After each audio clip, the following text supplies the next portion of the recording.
Daniel est un homme authentique. C'est un homme intègre. Il a cette qualité dans la Bible qu'il fait partie des auteurs que d'autres auteurs recommandent. Il est recommandé par Ézéchiel, le prophète.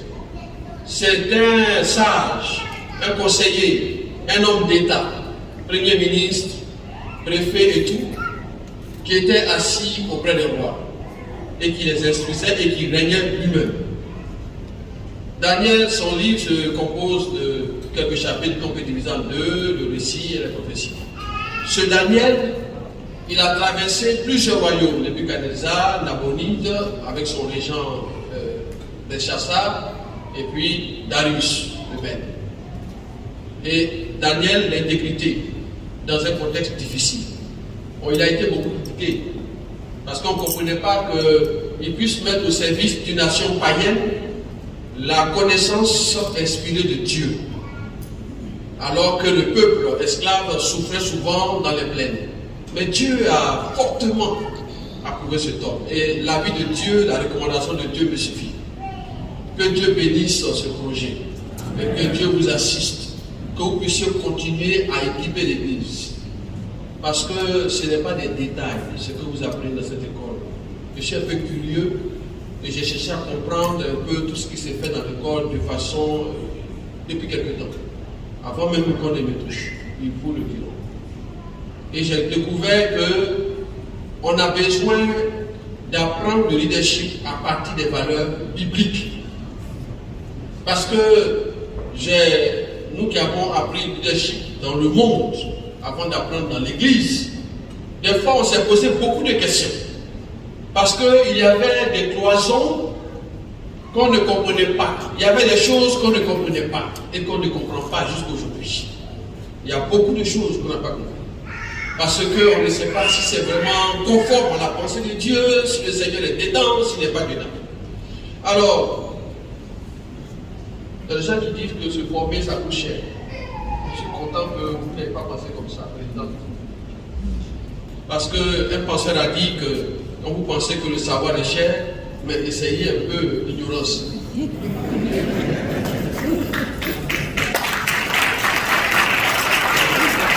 Ceux qui hésitent pour s'inscrire, je vais vous demander de vous inscrire, quel que soit ce que ça va vous coûter.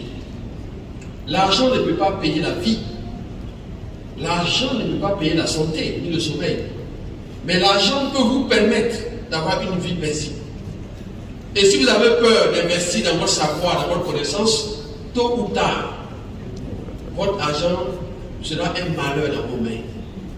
C'est pour cela qu'il ne faut pas avoir peur. Et ceux qui ont investi pour les petits déjeuners, tout ça, c'est très bien. Je me souviens d'une promotion du barreau, une année, qui était venu nous voir pour demander qu'est-ce qu'il faut. J'ai cité des livres. Les livres que j'ai cité, deux livres, ça faisait 1 500 000. Il y a un qui a crié, il dit, je ne vais jamais payer ça. Je ne peux pas payer ça, je ne vais jamais payer ça. Il dit, bon, c'est que tu ne vas pas aussi arriver au niveau de ce qui est dans ces livres. Il ne faut pas avoir peur de payer pour le savoir. Je suis convaincu que ce que vous avez reçu est largement au-dessus de ce qu'on peut. Au-dessus de ce que vous avez reçu. Largement. Alors, je voudrais vous donner 3 petits conseils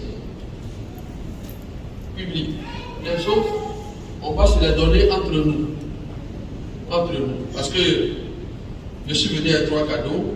Le premier, c'est les conseils. Le deuxième, vous avez dit, ce n'est pas une affaire d'argent, le parrainage. Mais je vais essayer quand même une petite enveloppe, ça ne fait pas de mal.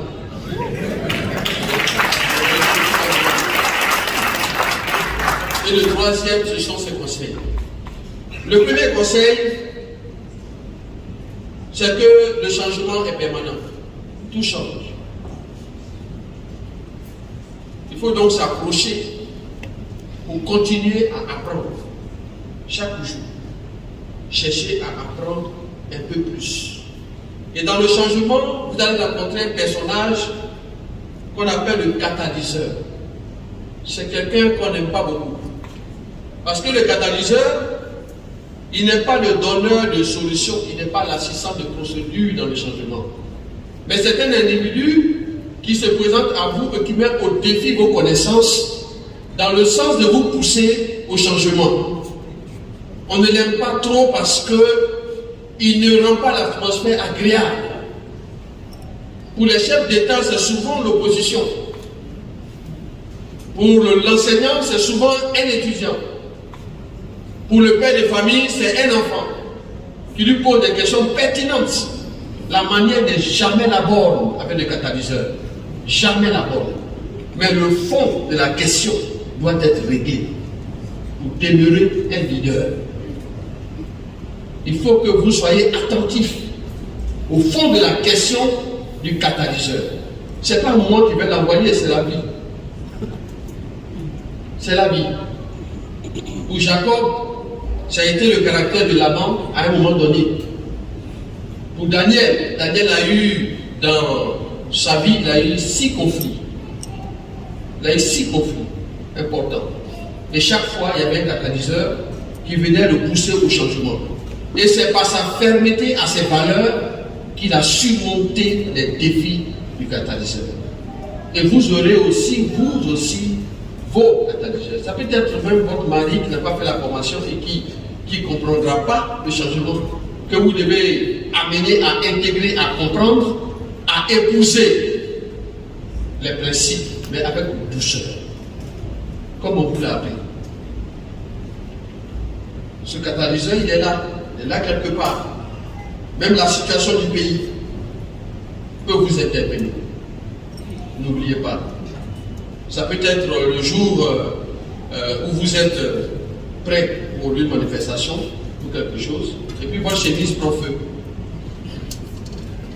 Ça peut être ça, le défi. Ça va sortir de partout. La vie nous met toujours au défi lorsque nous avons des convictions. Ceux qui n'en ont pas et qui ne veulent arriver nulle part n'ont pas de problème. Le deuxième conseil, c'est la différence entre le oui et le non. Ne dites jamais oui quand vous pensez à non. Et ne dites jamais non quand vous pensez à oui. Beaucoup d'hommes d'affaires ne veulent plus faire des affaires avec leurs frères en Christ.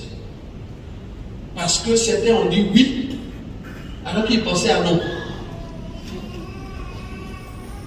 Et ils n'ont pas fait, ils n'ont pas tenu leurs paroles, ils n'ont pas tenu leurs promesses. Or, le monde des affaires marche sur la confiance, donc sur la promesse. Alors, comment faire avec de tels hommes? Vous avez été formé, le pasteur l'a dit, ce parchemin que vous allez recevoir incorpore, matérialise toutes les formations que vous avez reçues. En Afrique, c'est vrai qu'on fait beaucoup de certificats, mais pour moi, c'est un diplôme que vous avez eu. Parce que je sais la qualité de ce qu'on a mis dans la formation que vous avez reçue. Je sais la qualité de ce qu'on a mis là-dedans. J'ai vu les cours pour vérifier, pour comparer avec les formations de ce qu'on fait partout. Et j'ai vu que vous êtes largement au-dessus. Vous pouvez en être très fiers. Quand vous allez dire oui, n'allez pas penser à non. Mais n'acceptez pas toujours le non d'autrui comme étant définitif. Parce que entre le oui et le non, mettez le peut-être. Et travaillez sur le peut-être pour donner un pont au non afin qu'il devienne un oui.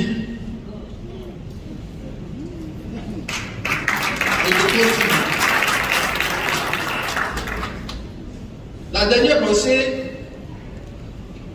c'est Matthieu chapitre 5, verset 41, qui parle du 1000 supplémentaire. Le 1000 supplémentaire. Le 1000 supplémentaire. C'est-à-dire que les gens se contentent de peu. Les gens font juste leur travail. Quelqu'un a mis un fonctionnaire avec courrier dans son bureau, petit agent, petit travail. Je lui ai dit, monsieur, vous êtes le plus malheureux de toute la Côte d'Ivoire.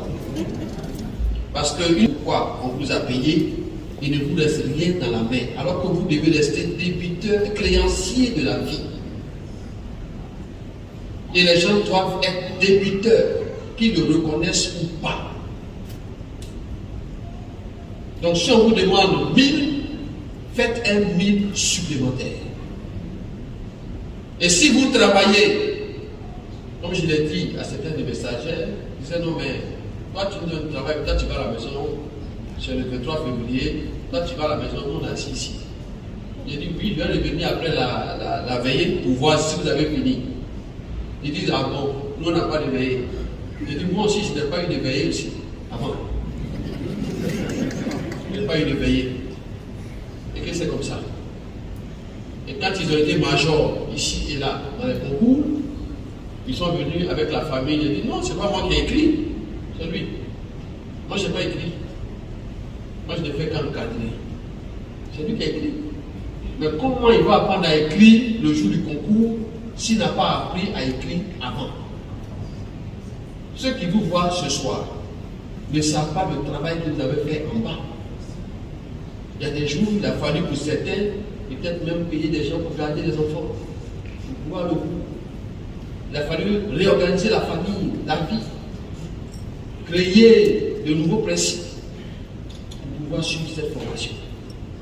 Parce que quand on n'a pas de marge dans sa vie, comment on va noter la nouveauté?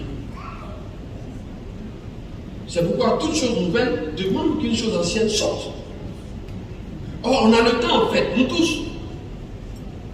Mais on n'a pas le temps d'accepter de laisser passer et partir les vieilles choses.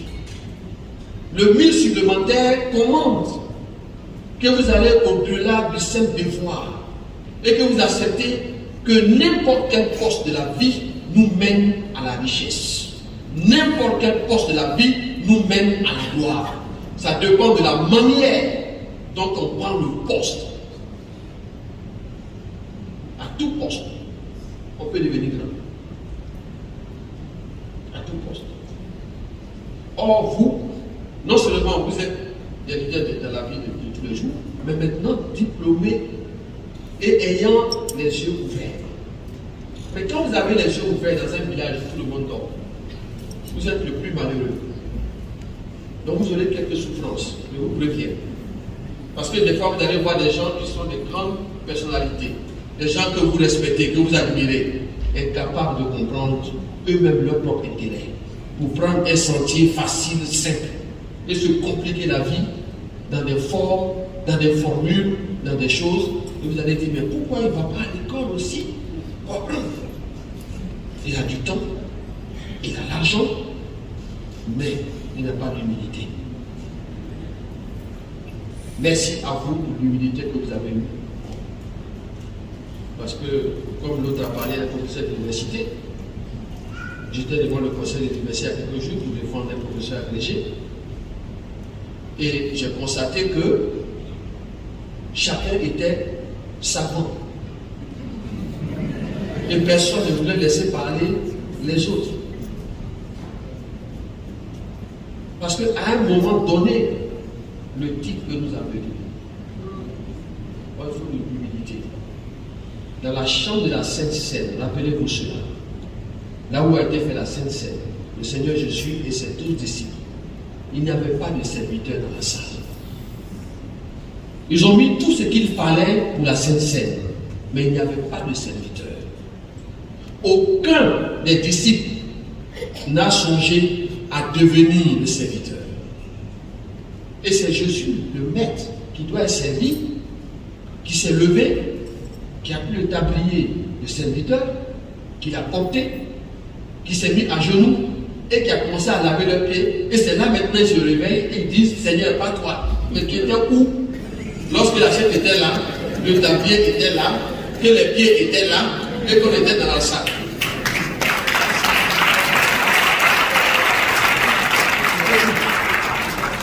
Alors, vous serez des serviteurs et acceptez d'être des serviteurs.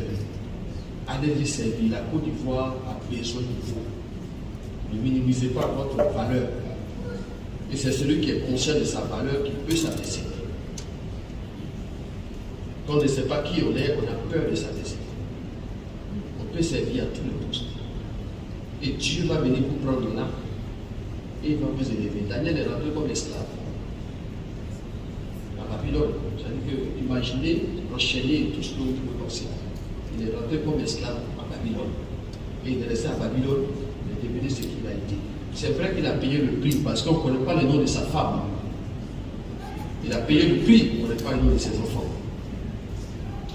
Mais c'est l'un des rares dont la bénédiction est écrite. Son dernier verset de livre de Daniel dit: toi marche, quand tu vas entrer dans ta bénédiction. Ton salut est clair, c'est content. Écrit, sans faute. Il y a beaucoup, on a des doutes, pas d'amis. Vous voyez? Donc, mes chers lieux, je voulais donc vous adresser cela et vous dire merci pour tout ce que vous avez fait. Merci pour tout ce temps que vous avez mis pour cet argent. Et continuez aussi à aider les autres à venir à l'école, à apprendre. Parce que lui, il est allé, comme dit le proverbe, quand ce qui n'a pas d'aile mange le fruit qui est haut perché, il doit remercier le vent. Lui, il est allé cueillir le fruit haut perché et il a envoyé ici, il a domestiqué à Abidjan. Il ne faut pas le décourager. Il a besoin d'encouragement et c'est pour ça que je suis content que de votre pointure comme le révérend Guagnon soit là pour le soutenir, comme UGP soit là pour l'aider, pour l'épauler. Il peut faire des erreurs, nous en faisons tous. On n'a pas à avoir peur de faire des erreurs et n'ayez pas peur de faire des erreurs. Échouez et apprenez de vos erreurs. Échouez et avancez. Sachez aussi que le catalyseur, je reviens sur lui parce qu'il est dangereux, injuste. Et s'il y a une seule phrase que vous devez retenir de tout ce que j'ai dit, c'est celle-ci. Derrière les critiques les plus injustes se cachent en réalité les vrais éloges.